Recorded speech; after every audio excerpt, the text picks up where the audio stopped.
Bonjour à toutes et tous, c'est Absolute et bienvenue dans cette nouvelle vidéo. Au cas où vous ne l'auriez pas remarqué, nous sommes actuellement au beau milieu de l'été et je me suis dit qu'en cette période propice aux vacances, il pourrait être intéressant de vous proposer une sorte de guide touristique de la galaxie en vous proposant quelques idées de destination. Si vous êtes prêts, nous allons pouvoir commencer. Alors avant toute chose et avant d'aborder les destinations, même si ça sera le cœur de notre sujet, on pourrait déjà se demander comment vous allez vous rendre dans ces destinations de rêve. Eh bien vous avez plusieurs possibilités. Déjà, vous pouvez commencer par vous demander quelles sont les compagnies qui pourraient vous proposer ce genre de service. Eh bien dans un premier temps, vous pourriez vous tourner vers Star Tours.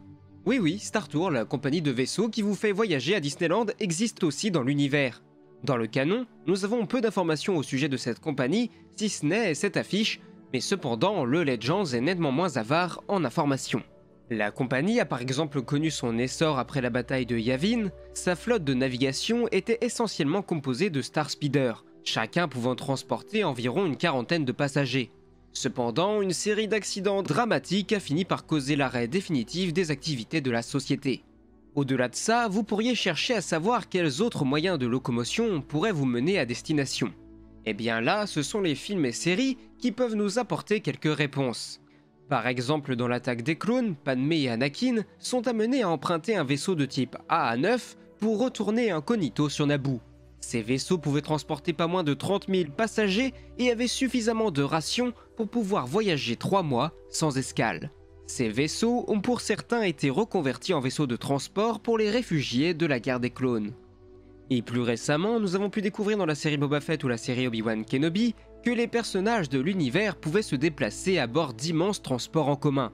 C'est un petit détail, mais je trouve ça intéressant de voir ce genre d'aspect, car jusqu'alors nous n'avions eu affaire qu'à des personnages disposant de leur propre vaisseau pour se déplacer dans la galaxie. Montrer ce genre de choses tend à rendre l'univers un peu plus vraisemblable et nous permet aussi de nous plonger un peu plus dans le quotidien des personnages qui vivent au sein de cette galaxie.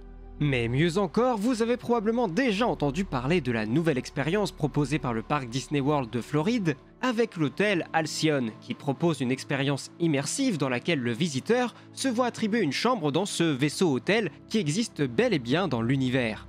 Pour vous dire, si vous avez de la chance entre guillemets, vous pouvez même vous voir attribuer la chambre dans laquelle Anne et Leia ont passé leur lune de miel et conçu apparemment le petit Ben Solo. Waouh, trop bien! Mon enthousiasme n'est absolument pas ironique bien sûr. Mais maintenant que nous avons vu l'aspect voyage, voici désormais quelques destinations touristiques qui pourraient vous intéresser. La plus évidente est probablement la planète Zeltros. C'est une planète réputée pour mettre en pratique ce qu'on appelle l'hédonisme, qui est, pour résumer, une doctrine philosophique qui considère le plaisir comme un bien essentiel, un but de l'existence et qui fait de sa recherche le mobile principal de l'activité humaine. Grosso modo, si vous allez là-bas, c'est pour prendre du bon temps et pour kiffer votre life, comme disaient les jeunes il y a 5 ans. Zeltros était ainsi réputé pour être l'un des lieux de vacances privilégiés pour les personnes les plus aisées. Il aurait été même parfois difficile de se résoudre à quitter les lieux, notamment à cause des phéromones dégagés par les Zeltrons. Cette planète était régie par une monarchie élective, tout comme Naboo. Cependant, la planète était surtout populaire pour les activités ludiques qu'elle proposait, comme les parcs d'attractions, les théâtres ou bien encore les boîtes de nuit. Cette ambiance festive qui régnait constamment sur la planète a même participé à sa préservation de tous les conflits ayant traversé la galaxie, car personne ne voyait d'intérêt à détruire ou à s'attaquer à un lieu aussi paradisiaque. Si ce n'est bien sûr lors de l'arrivée des Yuuzhan Vong qui n'avaient malheureusement pas la même notion de fête que les Zeltrons. Bien des années après les films, une hutte du nom de Jool, ça s'écrivait J-O-O-L, je vous le précise juste pour être sûr que vous ne confondiez pas avec qui que ce soit d'autre, et donc Jool, la hutte, a fait construire une formidable cantina nommée le Paradise qui proposait un cadre réellement idyllique, un lieu dans lequel Cade Skywalker, le dernier héritier des Skywalker, viendra passer du bon temps. Une autre planète qui est régulièrement citée est Gli Anselm. C'est sur cette planète que Beckett et Val souhaitent prendre leur retraite dans le film Solo. Gli Anselm était une planète océanique dont sont originaires les Naotolan tels que Kit Fisto. La planète n'est que très peu présente dans le canon, néanmoins les concepteurs de The Clone Wars avaient pour idée que les Naotolan pourraient avoir construit des villes sur les carapaces d'immenses tortues qui referaient surface tous les quelques siècles pour respirer. Et je dois avouer que je trouve cette idée plutôt sympa. Ensuite, nous pourrions évoquer quelques destinations plus évidentes qui nous viennent des films. Une excursion sur Coruscant vous rappellerait vos visites des diverses capitales du monde. Si on prend l'exemple de Paris, la partie la plus visible ou la plus souvent montrée est absolument magnifique, mais dès qu'on commence à creuser, l'image que l'on pouvait s'en faire ne fait que se dégrader. Coruscant, c'est également la même chose, très joli à première vue, mais dès qu'on commence à creuser, c'est-à-dire à s'éloigner du centre, tout devient nettement moins reluisant. Cantonica, la ville casino de l'épisode 8, pourrait également s'apparenter à une sorte de Monaco star-warsien. Un lieu où les plus fortunés se rencontrent et parlent d'affaires en assistant à divers événements sportifs et où ils comparent la taille de leur yacht. Tandis que Naboo nous rappellera par son architecture les plus belles anciennes cités européennes en passant de l'Italie par l'Espagne pour finir en Grèce. Mais nous pourrions aussi évoquer les monuments que vous pourriez chercher à découvrir. Par exemple, vous vous êtes peut-être déjà demandé ce qu'étaient ces pics sur la planète Sévarine. Eh bien, ce sont tout simplement des monuments construits en mémoire des hommes et femmes qui ont été brutalement assassinés par les syndicats criminels, comme les Pikes ou l'Aube écarlate.